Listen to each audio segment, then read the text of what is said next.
অনেকে কমেন্ট করতেছে এরা কি বেয়াদব নাকি, রোজা রমজানের মাস এরা শুধু খাওয়ানোর ভিডিও ছাড়ে, রোজাও রাখে না আবার খাওয়ানোর ভিডিও ছাড়ে, এগো শরম করে না? এগুলো সব ভিডিও হয়েছে আমগো আগের ভিডিও, আগের ভিডিও এত পরিমাণের জমছে যে এগুলো আমরা ছাড়তেও পারতেছি না। আর যেহেতু সামনে ঈদ, আমাদের যে আগের ভিডিওগুলো আছে ওইগুলো ছাড়তে এবার মোবাইলের স্টোরেজটা খালি করতে হবে। অনেক ভিডিও জমা রয়েছে যেগুলো আমরা ছাড়তে পারি, ইদানিং তো ঠিক মতো ভিডিও ছাড়া হয় না। আর না ছাড়ার একটা কারণও আছে, আমি একটু ক্লিয়ার করে বলি।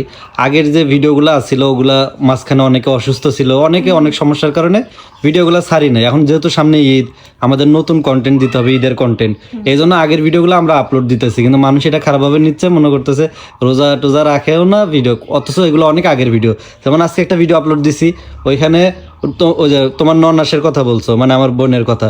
তা আমার বোন তো রমজানের অনেক আগে আইছিল, কিন্তু ওই ভিডিওগুলো ছাড়ছি, মানুষ বুঝাও অনেকে মানে না বুঝার ভান করে এবং উল্টাপাল্টা কমেন্ট করে। যেহেতু আমাদের আগের ভিডিওগুলো জমা আছে ওইগুলো আমাদের ছাড়তে কারণ হইব। স্টোরেজ না খালি করলে সামনে যেহেতু ঈদ, আবার ঈদের ভিডিও অনেকে দেখতে চাইবে, কই থেকে দিব, স্টোরেজ তো ফুল হয়ে যেতে পারে।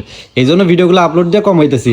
রমজানের শুরুতেই ছাড়ি নাই এই কারণে, কারণ ওই যে শরম করছে যে রমজানের মধ্যে কিভাবে এই ভিডিওগুলো ছাড়ি। তো এখন যেহেতু ঈদ চলে আসছে কাছাকাছি, এখন তো ছাড়তেই হয়। কি আর অনেকে আছে মানে রমজান মাস এলে একদম হাজি সেজা, মানে শুধু রমজানের ভিডিও ছাড়ে। আসলে আমরা ওইরকম না, আমরা রমজানের আগের যে ভিডিও আছে ওইগুলাই ছাড়তেছি। আর এই রমজান, আচ্ছা নয় রমজানের ভিডিও ছাড়লাম, না হয় ইফতারি ভিডিও ছাড়লাম, এক ইফতারি ভিডিও মানুষ আর কত দেখবো? তাইলে আমরা রোজার মাস রোজা রাখি, এটা আমি রাখি না, যেটা সত্য কথা। আচ্ছা কাকুলি কিছু বললো?